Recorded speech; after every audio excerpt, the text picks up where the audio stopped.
Hello, and welcome to the Permission to Be Pretty podcast, where we talk giving ourselves permission to be powerful, real, emotional, transparent, teachable, and unique. I am Dr. Yunique Simpson, and I have some very special, powerful, real, transparent, teachable, and unique women with me today as we continue discussing transparency and much of what I discussed on our last episode. We are blessed to have with us on today Miss Shaneequa Creighton, Julie Johnson, Stephanie Carew, and Tomitra Moore, who is now a friend to the podcast, as she was a guest all by herself once before. But we are going to have an awesome, open, and transparent discussion with these beauties. And so, hello, ladies. Hello. Hello. Hello, everyone. Hello, hello, hello. So, you guys, somebody start us off. I don't really have just what did you guys think? I guess that will be the first question. What did you think of um, the last episode? Was it enlightening? Did you learn anything new about yourself? What are your thoughts?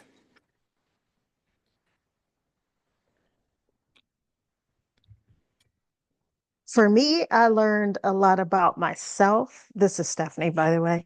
For me, I learned a lot about myself because I realized that I was not a very transparent person. Mm, Um, and so, therefore, I have learned to be over the last few years or so that I don't have to keep everything in. Um, like I used to. Before I was always the person who never said what my feelings were or never reacted or anything like that. So I've kind of changed over the years and realized that I don't have to keep everything in. I don't have to hide it. I don't have to um, make it bigger than me. mhm, Or at least a certain situation it is. So it's a growing process for me because I'm mhm. still trying to be transparent, but I'm better than I used to be. Gotcha. I can vouch for that. You are much better. Typically with Steph, it's hey, how you doing? And everything's great. And it's like, are you sure? So yeah. And for those of you who do not know, Steph and I share the same birthday. And so I understand her. And I think, especially when we first met, I did a lot of, I get it. I get it. I get you. I understand why. I understand why. But that's not the way to be. It's okay to share a little bit, at least with me, right? Definitely, and I didn't start being transparent until I met you, to be Yeah. honest. I didn't. So I think you brought it out of me to where I didn't have to because, I was always been the person that people went to, for me to listen to them and give them advice. But when it came around for my turn, everybody either shut down or didn't want to listen.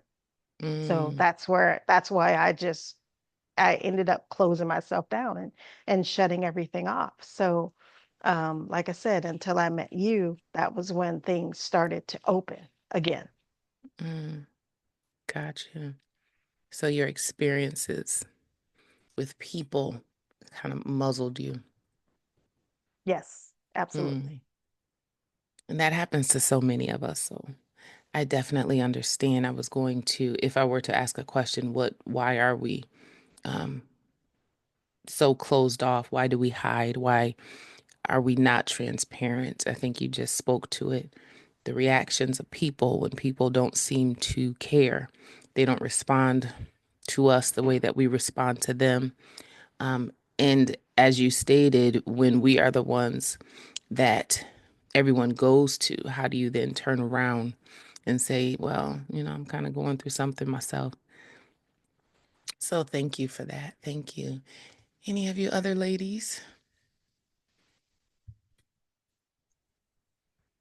You make it so easy to be transparent, to be honest. I feel like it's just your nature that people feel so comfortable and relaxed to just be very open and transparent about things in their life that's going on or just in general.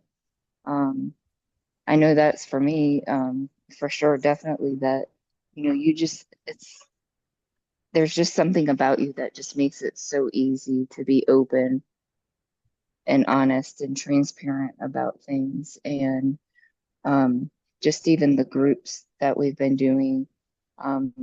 This, I know for me, for sure, the smaller groups like on Saturdays, whether it's the book club or the moms group or whatever, as everyone sees, I'm more open to talk. Mm-hmm.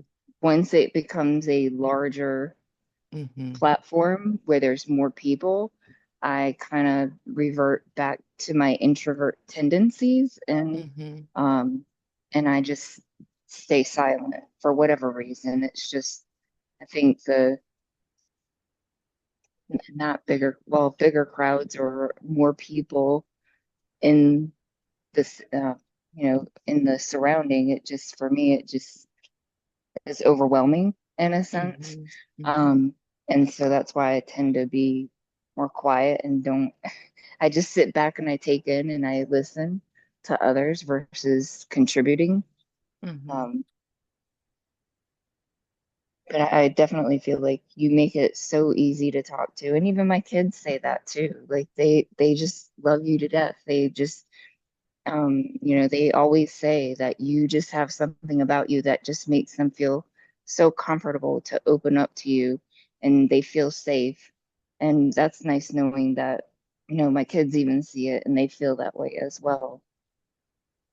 Mm-hmm. Wow, thank you for that, Julie. Thank you. I was just telling some leaders, men, on yesterday or this week that building relationships is key. As you all know, and this will just make the podcast, but we have a men's group, and I think the method that they thought would work. Oh, we're just gonna have a group chat, and and I'm just gonna bombard them every day. Yeah, no, that doesn't really work. So essentially, I had to share with them, what I find makes people, men especially, but not just men, all of you all, um, comfortable. And people have to feel safe. And they also look for authenticity. Authenticity. And I don't think that can be established via a group text, right? And so I was also sharing that I don't force participation in anything that I do, but I build relationships. And I bring this up, or I'm piggybacking on what you're saying, Julie, because as leaders, and I'm a leader of leaders, so I'm always going to find a teachable moment. It's important that we create a safe space. And not just leaders in ministry or on our jobs, but as parents, as friends, you know, when we talk about how we have had to learn to be transparent and how our experiences with people have caused us to hide, and to, shy away from transparency, we then must choose the type of leaders or the adults, the mature, seasoned people that we want to be as we show up for others. And so, again, I thank you for that. And just, I guess if I were to say what is my secret, it's that just fostering relationships. I like to think that, or, I always say that the first call from God calls everyone to relationship. And answering the call to relationship is what then opens the door to so many other things when it comes to being in God, living a life in God. And so more than anything, and I believe it is what God has called me to, but more than anything, I choose to foster relationships with people, to be to people what I have not always had. And so I thank God for that. I thank God for that. You all often hear me say, daily I'm seeking God, and daily I'm like, God, I don't know what I'm doing. I don't know what I'm doing. And I think I'm finding out that I might know what I'm doing a little bit. I might know what I'm doing a little bit as far as leadership and using the wisdom that I have asked God for years for and continue to ask Him for daily, fostering relationships, drawing young people. And so I'm just grateful. I'm always honored, I'm always humbled, but I'm grateful. But yeah, as we continue to discuss transparency, I want us to look at it, and for our listeners, I want us to consider, you know, what, if anything, or who, if anyone, has stripped us of our being able to freely use our gift of transparency. And then how do we foster and cultivate an atmosphere and a culture of transparency as we lead others in whatever capacity? So again, I thank you. Anyone else? Miss Shaneequa, Miss Tomitra? Yes, this is Shaneequa. So for me, when I was listening to that, some of some of our stories were similar, being a teenage mom and then having a child later on in life. So piggybacking off of both of those, I didn't know how to be completely transparent, especially with being a teenage mom. It was more of a, ooh, you're bad, you shouldn't have done that, this, that, and the third. But at the same time, growing up, I wasn't able to be transparent and to discuss my feelings how I wanted to. So I would just always shut down. And so I'm learning now to be more transparent, even though it's a struggle because I still don't really like talking about what's going on. But it's becoming a little bit easier, but I'm not there all the way. And to know that I'm not the only one going through what I'm going through, it's kind of like a relief because at some parts in my life, I did think it did feel like, I'm not going to say I think, I would say that I felt like I was the only one going through what I was going through. But when I realized, like, if you just open up and start talking, then you'll see that you're not the only one going through what you're going through.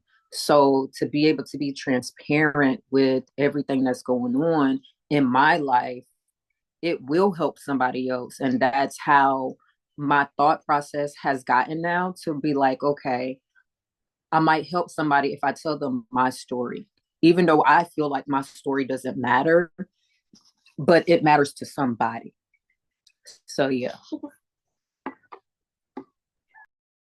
Absolutely. Thank you. Absolutely. Would you agree, Shaneequa, that realizing that you're not the only one takes so much pressure off? It definitely does, because what's crazy, what's funny, when I got pregnant with the baby, I was like, oh my goodness, I am this old, about to have another child, my children are grown, and I'm just like, oh my gosh, I wouldn't tell anybody, like I told nobody for the longest time. And then Mm, I started seeing a lot of people that were pregnant at my age or older. And I'm like, wait a minute, I'm not the only mhm, one. So there was comfort in that. And listening to their stories helped me get through with my baby. I'm like, oh, okay. Okay, mhm. I'm good. So yes, it definitely helps. It definitely does. Absolutely. That is just so amazing to me. I've just learned that as I live, there's just something about looking up and seeing someone else going through it. That in itself, and that may be a conversation for another day, but that in itself is so isolating. And that is the danger when we are around people who do not share. And even when we're going through things and they're scrutinizing us, and it's like, you could tell your story or simply say, you guys know me. I always say when I'm counseling people, when people come to me in crisis, one of the first things I say is, you're not the first, the last, or the only. That in itself lets some of the air out of the balloon. That in itself relieves some of the pressure. And it's like, you're not the first, you're not the last, you're not the only. Now let's figure out what to do. Where do we go from here? So many times in my life, I just wish someone would have said to me, you're not the only one. It's okay. You're not the only one. So, Yes, I was just about to say that. I believe if I had someone actually like sit down and tell me that and be like, listen, mhm. it's like, okay, so even though my mom told me that, but in a sense, it was like, okay. She's your But mom, right? She's supposed to tell exactly, you that. Yeah. exactly. So it's like, I believe if I would have had an outside person just be like, Shaneequa, it's gonna be okay. Like you're gonna be Hmm. fine. Like you're okay. So yeah, I totally agree with that. Awesome. Okay. Miss Tomitra. Hello, everyone. So I just wanted to kind of piggyback off of that a little bit. I think that oftentimes you'll see it's just passed down generationally that we've just been hiding. And so one generation passes it down to the next, whether it be we don't want to put our family business out there, or, if something happens in the family, it's just best to keep quiet because we don't want, I don't know, the attention or to deal with that. But I think it's just been passed down so much that we just naturally teach the next generation to like hide. And so what happens is when you have a child that needs to come out and needs to talk to you about things, they don't feel like they can. And even if it's not a family thing, it in society, oftentimes, even in churches, it's just one of those things that's taught, even if it's not taught. It's just better to be silent. It's safer. It's safer to hide. It's safer to withhold vulnerability. Um, and so, yeah, we learn it early on that, you don't want to be transparent. Transparency can cost you, transparency can cost you people, uh, family, friends, loved ones. It can cost you opportunities. So oftentimes we feel like it's not really safe early on. And even if some of us, have been abused, you're fearful of transparency because maybe you're threatened against it, and then so to pivot to what we're talking about in this podcast, to this understanding that transparency is beautiful and it's essential, it's necessary, and that it's a gift. I mean, that's quite a pivot. I mean, just to get to this place. But I really appreciate this podcast and just learning that it's okay. And not only that it's okay, it's not waiting for somebody else to give you permission. Right. It's us giving ourselves the permission to be transparent. If I can also add, Apostle, I could Hmm. relate so much to some of the things you were saying. You were experiencing various hardships. And I remember you said there was a woman and she came to you and she tried to, just give you an encouraging word. And I remember your response was, I really didn't need I didn't need a verse. I didn't need Hmm. to hear that. What I really needed was just for somebody to say, "Hey, you're not the only one." Like you all just Hmm. discussed. "Hey, I understand. I get it." And I can relate to that so much, even in some of my story growing up, some of the things I experienced, and I never told anyone because I was ashamed because number one, I felt like I didn't know anyone else had experienced these things, and then when I was taught about certain things, it was too late because I had already experienced these things, and so then Hmm. I'm filled with shame and feeling bad, and then so I go through my elementary years, my teenage years, and I'm not, and even when you start to hear those kind of stories, they may not be as that is yours, or they may not have gone on for years, or with a lot of people like yours, like whatever level of that you went through. And so then it just causes you to go within and to continue hiding, even when you want to desperately just speak out and let it go. I just want to share this real quick. I had an experience when I was like maybe in my early 20s where the internet started to be more popping, I guess. And like you can look up stuff, and I would start to Google things like, has anybody experienced this? Has anybody gone through this? And I would see that I'm not alone. And then Mm, I was led to this website. It was an anonymous website where people could post anonymously and express and finally share things that they had cooped up for 20, 30, 40, 50, 60 years. And like they would have their age, and I'd see elderly women sharing things that they wish they could have told. They've held on to it, and they've talked about the bondage they felt. And the beautiful thing is, even when someone posted something like really bad, you could respond to it anonymously. And so what that did for me, even responding to people like, I've been through that, but what it gave each of us was a sense of we're still living and somebody else has experienced this, and it's okay. And we were able to experience that. I understand, like you were saying, Apostle Yunique, that you wish somebody would have just had that. We were able to finally experience this. So here I am on this anonymous website, don't know anyone here, but I'm like, look at God moving. Just to be able to get some of this out and to feel like, wow, you're not alone. So right. um, and then here we are now in the ministry. Like I would have never imagined to come across a ministry like this that opens a space for this, that says not only is transparency a good thing, it's a gift, and to give Mhm. yourself permission to be transparent. And I mean, that is such a big deal. Especially when like you come from that space of hiding. It is such a pivot. It is so different, but I'm so grateful for it. So grateful. Amen. I thank you. You said some things, and based on what everyone has said so far, I have a couple of questions. I want to say this though. Tomitra, you said it can cost you. And before we began discussing this, I was going to ask you all, what do we think keeps us from being transparent, or why is fear present? And I think that's the answer, is the fear of what our transparency can cost us. I'm so transparent. I'm transparent to a fault. I don't know how not to be. And especially, you all know, when I first began this ministry, I was going through something. It was heavy. I was struggled, but even still to this day, I'm a crier. I will cry. I feel very deeply. Um, and I remember thinking, and you all don't know this, but sometimes after we would meet, we would have a group.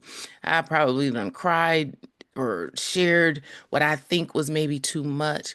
I would sit and overanalyze and fear that I've lost you all's respect, and be completely shocked when everyone would show up again the next week. Because again, we're taught to not be transparent. We are also taught that leaders should be healed. And as a leader, to be hurting and to be going through something, I think my experience with the ministry that God had me to birth is the only thing that has made me feel safe and be okay with the fact that, yes, I'm leading, but I'm a person and I'm hurting. And I think I was sharing with Tomitra one time before. It was my child who said to me, because I was talking, I all of my children know my story from childhood up, right? But I'm with Shaneequa. I had a child at 39. And so now she's 8. And, she doesn't really understand why she doesn't have a grandmother or a grandfather, or why was mommy in foster care. And so sometimes I find myself, as I'm sharing stories with her, I get sad, and I when I hear my own story, it's like, and it's like, it's me that I'm talking about, but I feel sad for that little girl, or I feel sad for that young woman. And so sometimes it hurts. And I remember having a conversation with one of my children, and I was saying something about it hurting or whatever have you, and needing time to heal. And she actually said to me, Mommy, it's okay if it hurts. It's okay. Who said the rule is that you have to be healed? Who said there's something wrong if you're not? But again, it's just something that I think has been embedded in us from the dawn of time, that leaders have gone through life, endured everything, healed. God has healed them, and you're being healed is what qualifies you to lead. No, what qualifies us to lead is God, and, our experience and skills and whatever it is that we attain throughout our journey. But just because my heart is broken does not disqualify me from being a leader. Just because my heart is broken, and or things about me in my life make me sad, just because I still grieve certain times in my life, or mourn a life that I thought I was going to have and don't. That does not disqualify us. And so, again, going back to what causes us to hide, I think is that lie, those lies that we have believed. So again, it can cost us respect, status. We live in a world where people hold you to high regard when you have it all together. Um, Sometimes even needing, and God is, I guess, trying to break me out of that, because there are things that come with the territory, and things God says, no, you should be okay. You should be this, you should be that. And oftentimes, because I'm a leader, I'll say this. Oftentimes I suffer greatly, a great deal, because if I say I need this, they're not going to respect me anymore. And so again, I don't even know if leaders feel safe enough to really fully, express themselves. And don't get me wrong, there's a fine line, right? You want to use wisdom and everything, but anyway. But I want to ask this question. Well, I want to pivot to what it is to be a mother. What it is, everyone on here is a mother. And I want to say this one thing first, and then I want to ask a question. Oftentimes, and I think everyone can attest to this, but I've kind of recently had a situation. Our children, when they get a certain age, or even before, because there's so much on the internet or whatever have you, and just because certain things are a part of life, our children can begin to feel things. They can begin to tap into their sexuality. They can begin to find attraction or whatever have you, right? And I don't know that as parents that we create safe spaces for them to come to us and discuss their feelings. Instead, they may turn to outside sources or resources. They may start looking up things on the internet or whatever have you. And this kind of came to me a little bit ago. And when they get found out, they get yelled at, screamed at, punished, whatever have you. And I had been thinking about that, and seeking God. And it's like, we actually, I will say, I've had to go back and say, I just want you to know you're not, like, there's nothing wrong with you. What you're feeling is normal. The changes in you, these things are normal. We all go through it. What you may have done, was not necessarily good, but I don't ever want to send a message that there's something wrong with you. And so, and I think you guys can attest to that as well. I'm inclined to wonder how our parents, how adults, how do we have proper conversations or honest conversations with our children, so that they do not feel as though something is wrong with them, um, So I hope you guys get what I'm trying to say. But along those same lines, as moms, do you think that we muzzle our children unknowingly by making them think that expressing themselves is disrespectful? I think you guys can attest to it. When we were younger, if you tried to speak up for yourself, it was deemed you're talking back. I myself being a young mother, I was a mother at 16 and now, I'm much older. But there was a time where, I'm just saying X, Y, and Z and da da da da da da da. Da. And sometimes my children would say, well, no, because sometimes we're wrong, right? No, mommy, that's not what happened, or that's not what I did. And it was just deemed as, no, you're being disrespectful, you're being disrespectful. And wisdom and maturity and leadership and God and all of that, having wisdom to seek God even concerning my parenting. Now my children can have honest conversations, or sometimes they will often come back, and say, hey, can we talk about this? Or now I'm just more willing to hear them out. But anyway, do you all think that also plays a part? Not just, not feeling safe or not telling the family business, but do you think that you're trying to express yourself was deemed disrespectful? And then in turn, to continue the cycle, we have done the same to our own children. So I said a lot, but I hope you guys understand what I'm saying. But anyone want to answer that? Can I say the whole thing about being transparent with your kids? So for my sons, that was probably one of the hardest things that I had to do, but we actually sat down and had a conversation. And the way the conversation went, it was, I thought they would look at me a different way, but they didn't. They were like, Mom, we already knew that. Like, we knew what you were going through. Like, we knew that.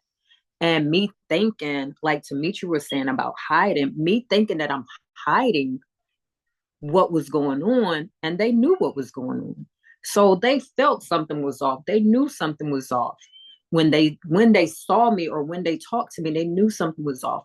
But I created a space with them to where they didn't feel like they could come and talk to me.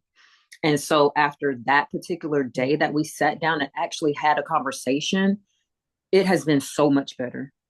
It's Mm. been so much better. So like I said, with them, that was probably one of the hardest things I had to do. With people in the street, like now, oh yeah, I'll talk to you, whatever, whatever.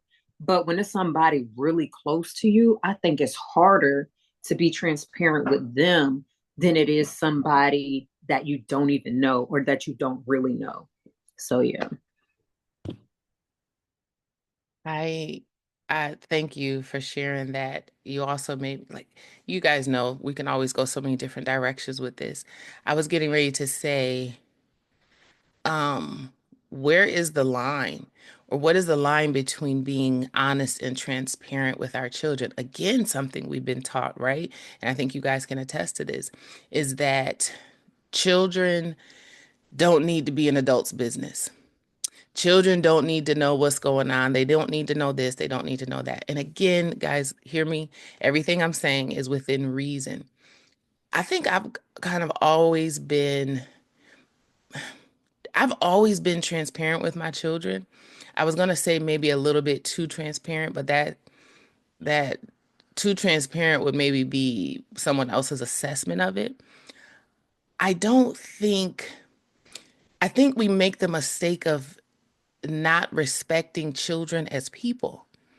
Somehow we think, well, until you are this age, you're not a person. No, they're not our equal. Yes, they are our children. No, they're not our friends. But sometimes I think we can do more harm than good by not being transparent with them, by not, one, letting them know that they have a voice, and by not just sharing with them, like Shaneequa was saying, what they already know. So, just my thought. Anyone else?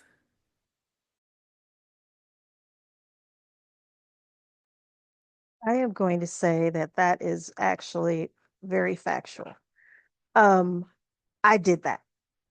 I did that to my son as a child, because I was raised, children stay in a children's place, and they don't get in grown folks' business. They don't overhear conversations, and if they do overhear a conversation, you do not repeat it.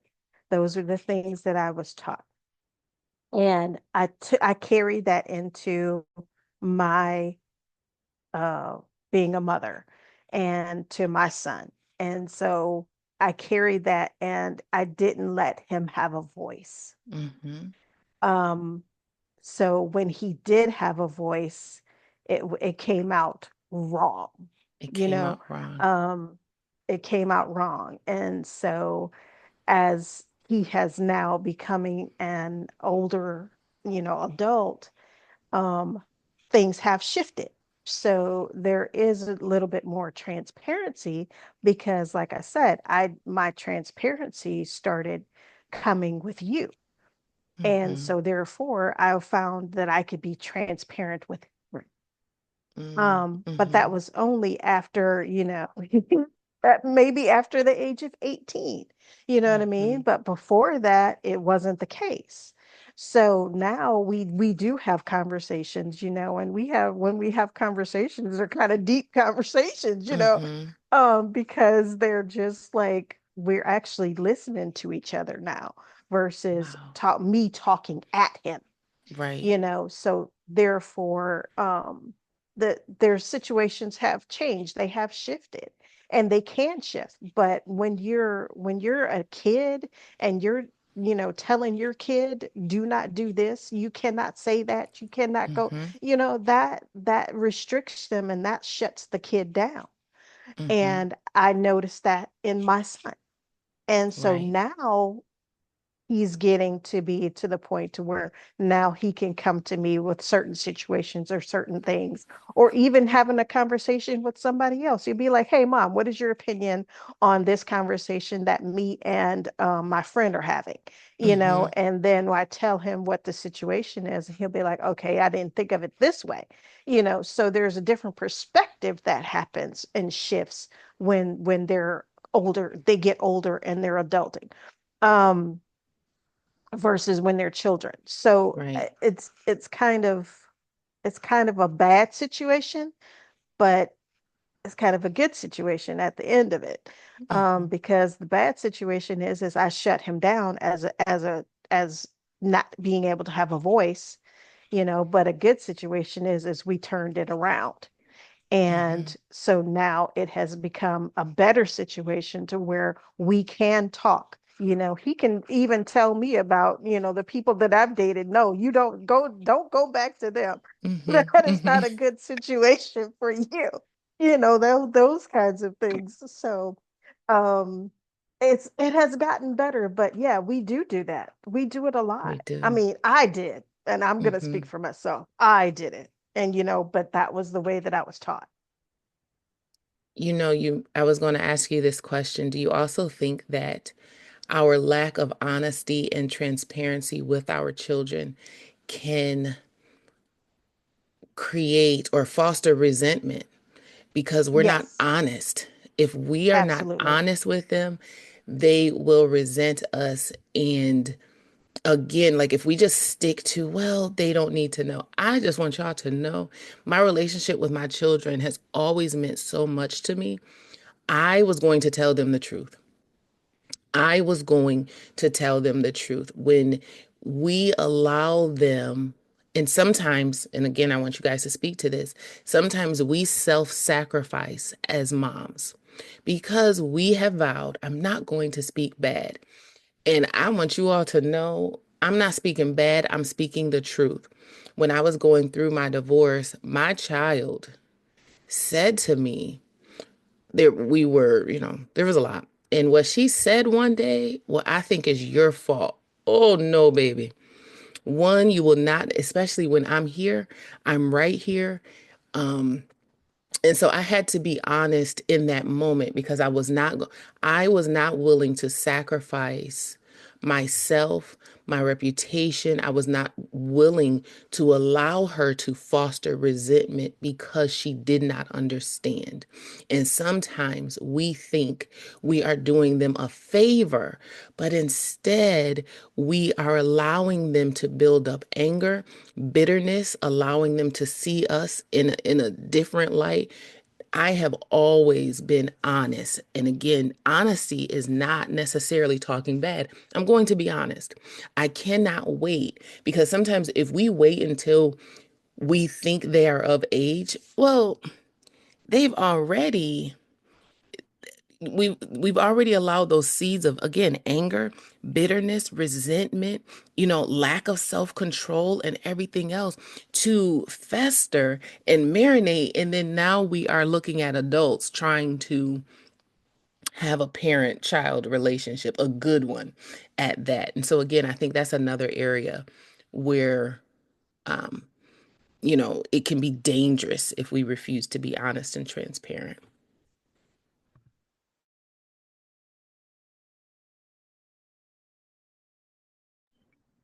Anyone else?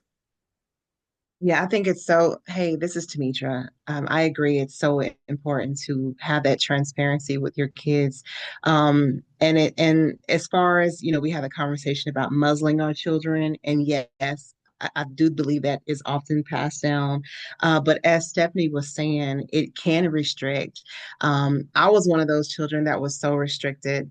Like you were saying, Stephanie, as far as your son. And I could see like what it would do to me. Like even when I was supposed to speak up, I wouldn't, and I was afraid to. Mm-hmm. But then even in like other settings, not just around your family, now you're in church and now you're in school and the teacher is saying, do you have an answer? And you just naturally have that fear of speaking up. So you're not going to be the kid raising your hand, even if you're intelligent.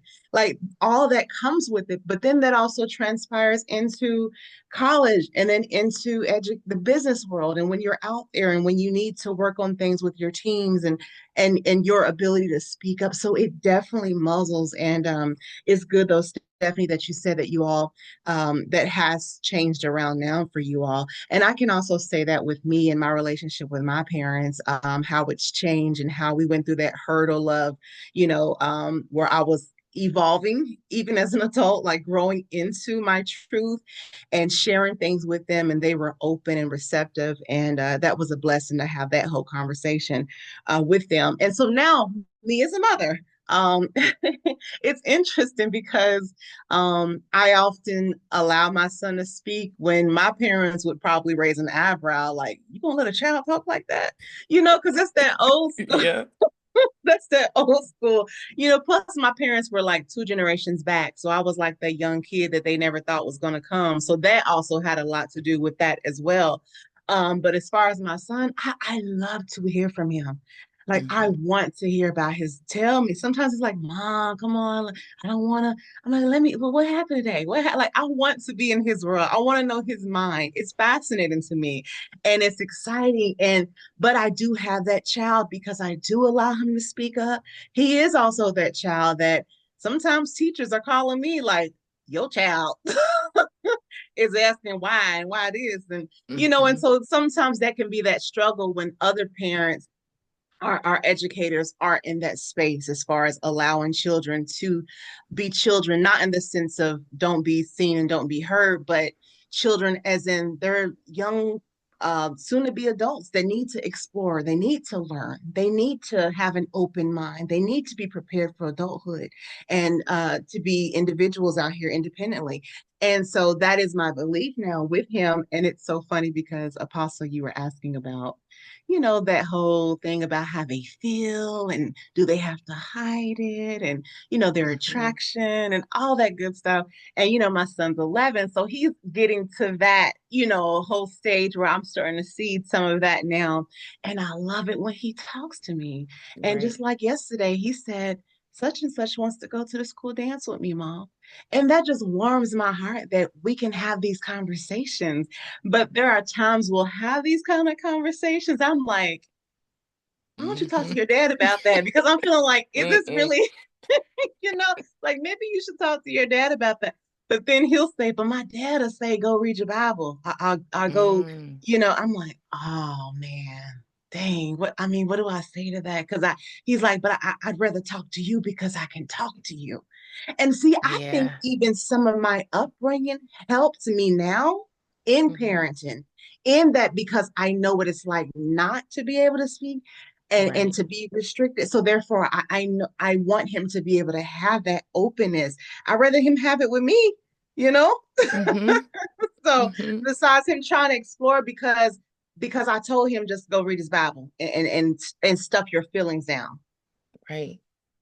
and no attack on his dad, but I'm just keeping it real. This is transparency because I told him, no, this is not a place for you, or no, stay out of an adult conversation. But then he's going to go figure it out in the world and get some false information. And, so it's so important for us to be able to not only give ourselves permission to be transparent, but also give our kids that same space as well, definitely within reason, as you said earlier. Right. I love that you said that. And I think too, there's a lot that happens. There's a lot of crime, right? That happens.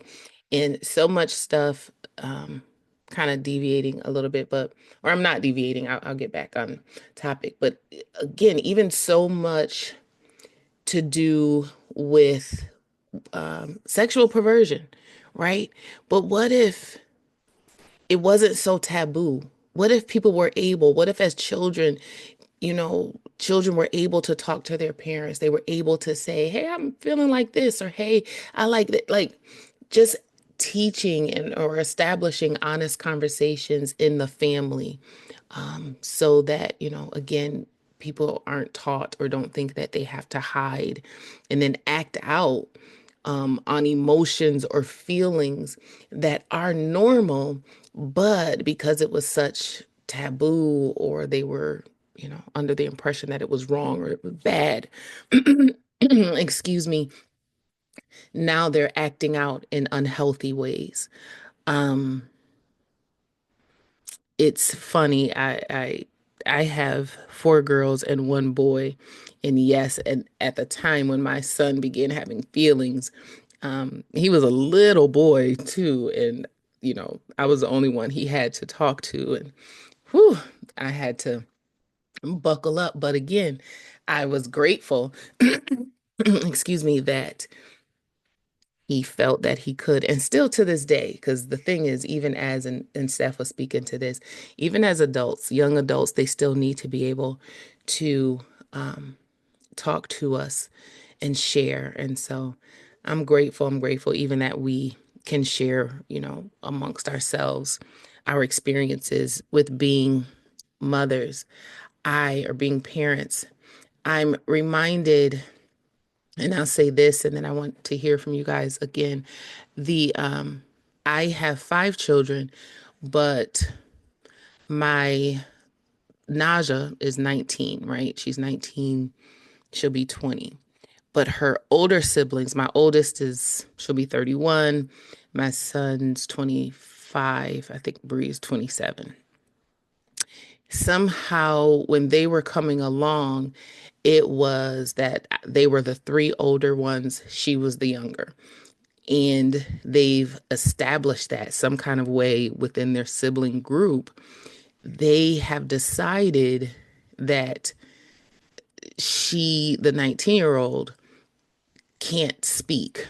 If that So it's like, because they were adults first, they've kind of put themselves in their own separate group. And so we would have a group chat or whatever. And I remember somebody was saying something, she chimed in, and it's like they essentially shut her down. Like, you don't know, or you're not an adult yet, so to speak, right? Mommy's still taking care of you. You don't know what you're talking about. Like, so it's kind of like a disregard her thing. And something she says is so important, and I want us to think about this again, is with regards to parenting. She says, so like now she's 19 and she'll be 20. So she says, I've been around for 20 years. You all might see me as just the baby or the younger sibling and not think that I have a voice, or don't think that I should. but I've been around for 20 years. I have seen and experienced most of what you all have seen and experienced, and I have a right to have a voice. So, putting it in that perspective, when we think about what our children should or should not say, or what they should or should not be privy to, if we were to put ourselves in their shoes and they say, I have been around for umpteen years, for 2 decades or two, I have witnessed what you have gone through. I've witnessed this or I've witnessed that. And so to say that I should not have a voice because I'm the child in the situation is just wrong. It's just wrong. And when you put it in that perspective, it's like, wow, like for her to say that, like what your memories, the things that you guys, I was there. I was there. So who says that I can't now have a voice or share a perspective or because you're older than me, I can't possibly understand, or because now in these years I'm with mommy all the time, that I don't have a right to tell you all or to speak up just because you're older than me. And I think sometimes our children can feel the same way. I was there. This is the last thing I want to say. And then again, I want to hear from you guys. My cousin went through a really hard time in a relationship. And she said one day she was sitting there telling her daughter, who is not her oldest, her middle child, but still, a young adult at the time. And she was saying, I went through this and da da da da da and da da da da. And she said her daughter said, Mommy, we were there. We went through it with you. Like, don't forget, we were right there. So we know and we have our own experiences, our own feelings, and our own trauma from it. We were right there. And so, again, we must keep all of this in mind as we're parenting, as we're going through life. Like Shaneequa said, the things that we think we're hiding from them, we're not. But when we're not honest with them, that's where I don't think, I want to try to say this the way I'm seeing it. I don't think that our children or people lose respect for us or harbor resentment because of what they see us go through or because of what they know we have gone through. I believe the ill feelings, the resentment, and their own inability to be transparent comes when we hide and when we hide out in the open, when we are not honest and not transparent with them. So again, just what are you all's thoughts about that?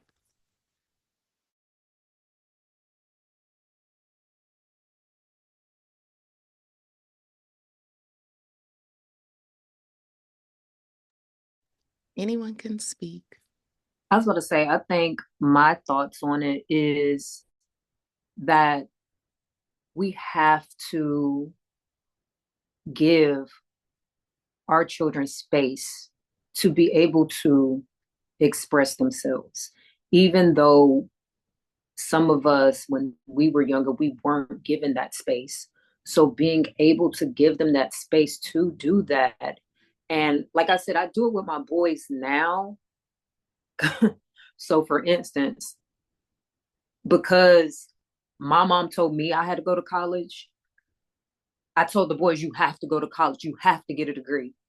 And so when they stopped, they were like, Mom, it's not that we don't want to go to college, it's that you pressured us so much to go and you didn't hear us when we were saying, like, this is not what we want to do right now. So we have to be able to give them a space to have a voice as well. That's it. Absolutely. And y'all know how many people I see that waste their parents' money. They're forced to go to college. It's this big to do. They go and don't make it past the first semester. So that's just one example, but you're absolutely, absolutely right about that. Oftentimes we mimic, our parenting style mimics the parenting style that we experienced growing up or lack of or whatever have you. And then it takes wisdom and time and relationship to realize, oh, okay, you know what? That was wrong. I'm sorry. Were you going to say something, Shaneequa? I was just gonna say I appreciate them not wasting my coins. I know that's right.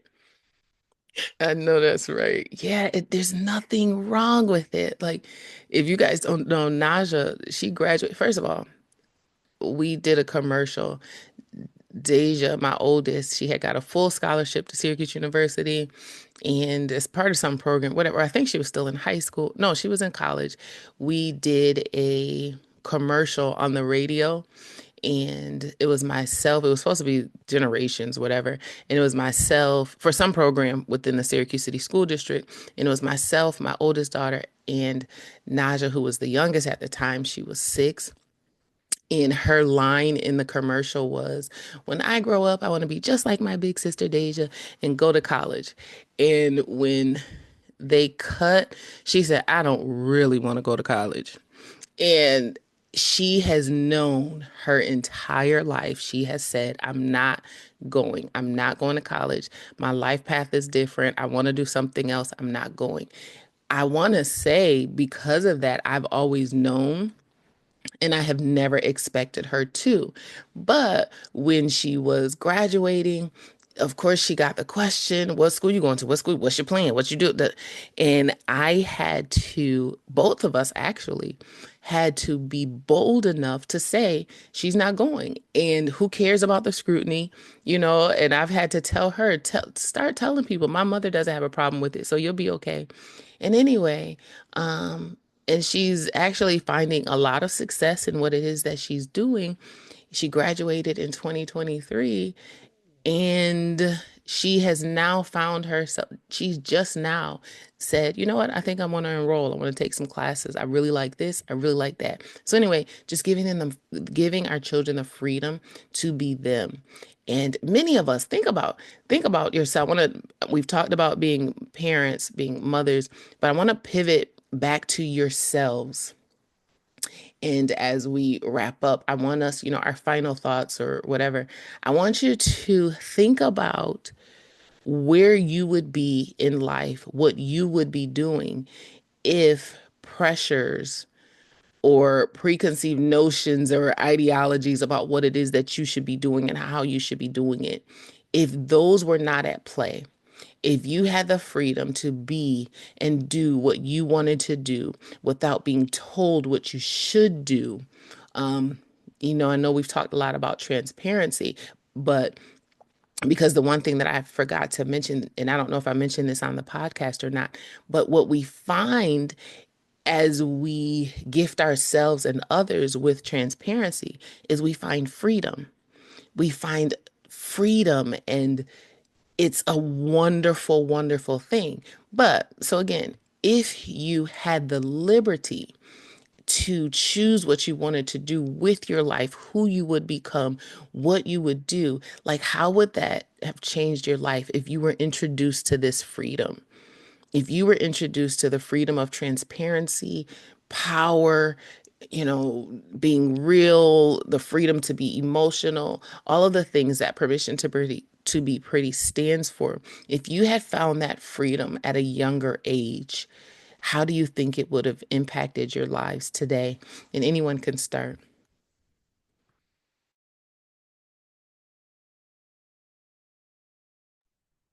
I believe that it would have changed me because I would have been more of an outgoing person. And I don't believe that some of the things that I went through, I would not have gone through, or I would not have been so hard on myself. So if I Mhm. had an outlet where I could really like express myself and be very transparent, I believe it would be, you probably wouldn't even be able to keep me quiet because I don't like to talk. Mm, So you probably wouldn't even be able to keep me quiet, but I wouldn't be as closed off with people in how I am now. So mhm. yeah, I probably would be talking a mile a minute somewhere. So yeah, I think it would have just gave me an opportunity to be able to be involved more, because I'll sit at the back and be like, nah, you go ahead. But Mm, that's what have been given me an opportunity to be out more and involve myself more. So yeah. gotcha. Wow. I'd say I would have been more in my creative space earlier on. I wouldn't have had Mm, those pressures of college and trying to people please those around me, when the uncles and aunties are asking, so how's college? Great. And you're trying to, like, I wouldn't have been in that space of just trying to please those, around me. So I would have been in my creative space working on art projects. I probably would have had some song projects done, a songwriting, and I definitely wouldn't have had my student loans. That's for mm, sure. I'd probably be somewhere just traveling, living. I'd be someone with a video camera just recording everything and just talking about life and just being expressive in that way as well and creative in that capacity. wow. I love that. I often say that many of the people that we see that are successful, Beyonce was given the freedom to be Beyonce. Um, Many, again, successful people in the creative arena, they were afforded the freedom to be creative at an early age. So, wow, man. Julie, Steph. I say for me, I was able to have that freedom, um, because nobody told me what I should or shouldn't do. I mean, my parents didn't say that, for me. So, but the only thing that hindered me was me. um I hindered myself because I was so like shut down and didn't voice and didn't say anything, and was very quiet all the time. um no, I just really didn't I didn't have a lot to say. I shouldn't say that. I did have a lot to say, but I didn't say it. But so for me, my creative space would have been, I would be a CEO of a company by now if I had just opened my mouth. If I had just literally just spoke, just said what I thought, just did what I thought, all of it, instead of like, because I was the baby of the family and everybody again, like Naja saying, you don't have an opinion, you're too young, da da da. That kind of situation. So I was always shut down. So anything that happened to me was nobody really listened. Nobody, because I was the baby, and everybody else was so much older than me. I don't want to say that much older, but Right. 5 and 3 years older than me.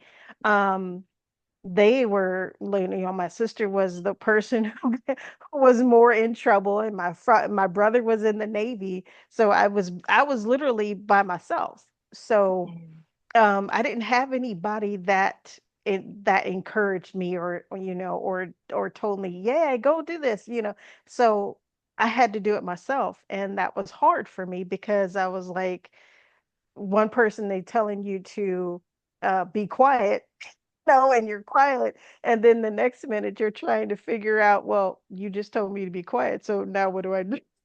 So it's kind of, for me, it's just a little different. But I think that if I had just spoken, if I had just been more extroverted, I guess I probably would be a CEO of a company by now. wow. Ah, I'm sorry. I'm sorry to each of you. Julie's not able to speak currently, but I'm just sorry to each of you, to all of us. I'm sorry. I'm sorry to the little girl in me. I would say, let me answer the question myself. If I had freedom to be me, I wouldn't have been so rebellious. I would not have been so rebellious. I rebelled, and I think I spent a few years rebelling. And I wouldn't have been a teen mom. I became a teen mother for a couple of reasons. One, I was rebelling. I was in foster care. I was rebelling against the foster care system, rebelling against life, right? Life, authority, or whatever have you. But also because I lacked true love, safety, and freedom, I wanted to create my own, my own sense of family. So I remember praying, I just wanted someone to love me. I just wanted someone to love me and to accept me. And if I did something wrong, I wouldn't come and home to my bags being packed in the back of my caseworker's car. And now I'm moving on to the next home. And I just wanted family, my own family that no one could take from me, or today I have family and tomorrow I don't. And I got pregnant. I was a kid and I got pregnant. And again, out of rebellion, um, but then also in search for family. And so, again, had I had the freedom to be me, had I been able to express myself, I probably actually would have gone on to college early. I would have been able to go to my prom. I never went to a prom, never, didn't go to college early, didn't have the whatever, I guess, whatever the cookie cutter, experience. Excuse me. And so, yeah, I think I spent a lot of time rebelling. And then even as an adult and being in the church and still being told, it's like I went from one system of being told what to do and how to do to another system of being told what to do and how to do. And so even from that, I then had another period of just rebellion, man. And so, yeah, I'm so grateful for my baby, my firstborn, and my children, of course, and my life. But the Bible says that what the enemy meant for evil, God will turns it around for our good, and He absolutely will, and He absolutely has. But I think some of the evils that I've experienced, even just because of my own rebellion, I wouldn't have had to experience. So, but where I am now, the freedom to do and be who He's called me to be, and to teach others that as well, to do ministry in a manner that is not popular, but that not just works for us, but that God says, hey, this is what you're going to do, and this is how you're going to do it, to be a trailblazer and all of those things. I'm just so grateful to God for. So I appreciate you ladies so very much for joining me. I don't want to um, prohibit anyone from having any final thoughts. So I'm going to yield the mic briefly. If anyone has anything, if there's anything I didn't touch on, or any questions I didn't get to ask, but something that you came in, or just something burning that you want to share, again, I'm going to yield. And if anyone has, again, any final thoughts, go ahead. Apostle, I just wanted to say thank you so much for this podcast. This particular one meant a lot to me. They've all been absolutely beautiful, but the transparency one was just so good, and I'm truly grateful. And yes, I just wanted to end with your quote: "Transparency is a gift," and it definitely is. So thank you for sharing this beautiful gift with each of us. Thank you.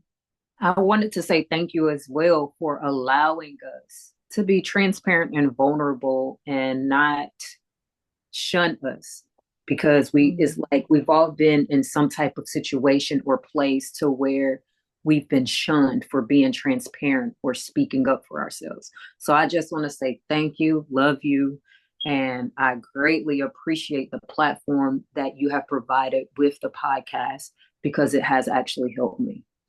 So yes. Amen. I thank you. I thank you all so very much. I want to add this because what you just said, in light of what you just said. So I think each of us has had our own experience, right?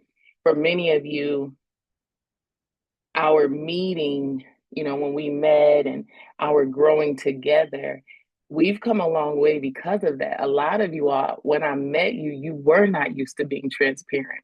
I think you all thought, okay, this is just going to be business as usual. And many have the story of, yeah, I was just telling Apostle this, or I showed Apostle this version of me that I thought she would want to meet. And there's so many people that I've had to like, oh, okay, so when you're ready to show me the real you, I'll be here. And so you guys would be so shocked some of the things I hear um, as a leader. And even, the things that are unpopular.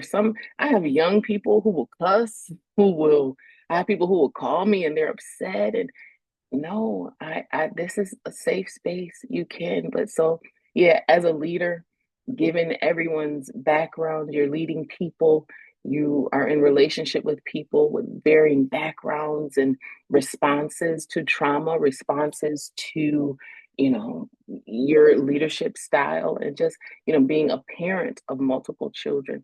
Everyone's different. Everyone's personality is different. And so it takes true wisdom and seeking God daily to know how to navigate and to be to you all who God needs me to be and who you need me to be. And so, yeah, Shaneequa, you saying that, I'm just thought about some of the hiccups sometimes, or some of the, you know, I'm reminded of kind of when each of you realize, oh, like, oh, wait a minute, I can be honest with her, and it's like, yeah, you can. And I'm waiting. I'm waiting for your honesty. So thank you. Steph, did you have anything? I know Julie can't talk right now. Did you have anything? Yes, I just wanted to say, as everybody else said, thank you again for this podcast and thank you for what you do for us. And thank you just for being you, and you allow us to be us. And that's important. And even in each, in Equipped and everything that you do, you just truly allow us to be who we are. And whether that's good, bad, or indifferent, it's just you allow it. And most leaders, I should say, that is not something that they allow. I've been in other situations where that you could be transparent, but you may not get it back. So um yeah, so just thank you for letting us be us and you just be you. Oh, amen. I love you all so very much. Thank you for your transparency. Thank you for your honesty. Thank you. Thank you all, for being a safe space for me. Thank you for not judging me. Thank you for not, or thank you for responding well to my transparency, for not, losing respect for me. I appreciate you all.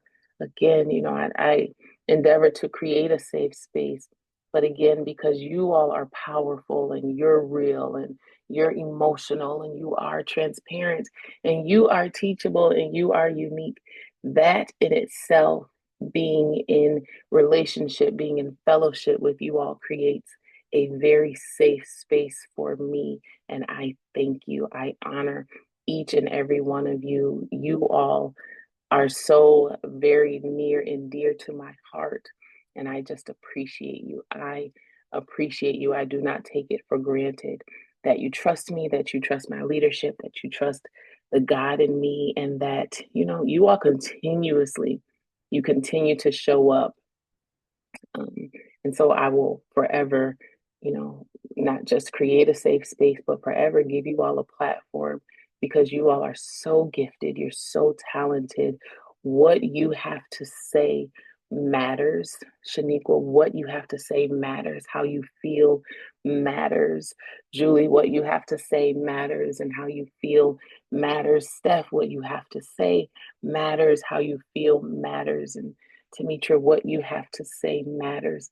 How you feel matters. The gift of transparency that each of you hold is beautiful, and it is freeing, and not just for you, but for others. And again, for myself as well. So I thank you.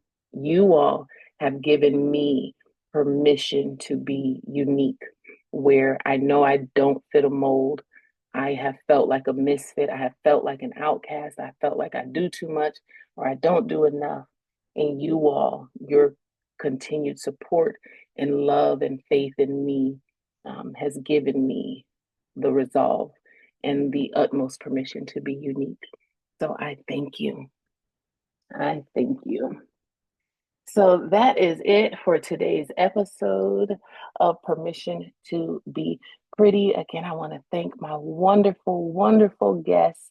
And I pray that, to everyone listening, that you have taken something away and that as you self reflect, you give yourself permission to be transparent. Until next time, thank you.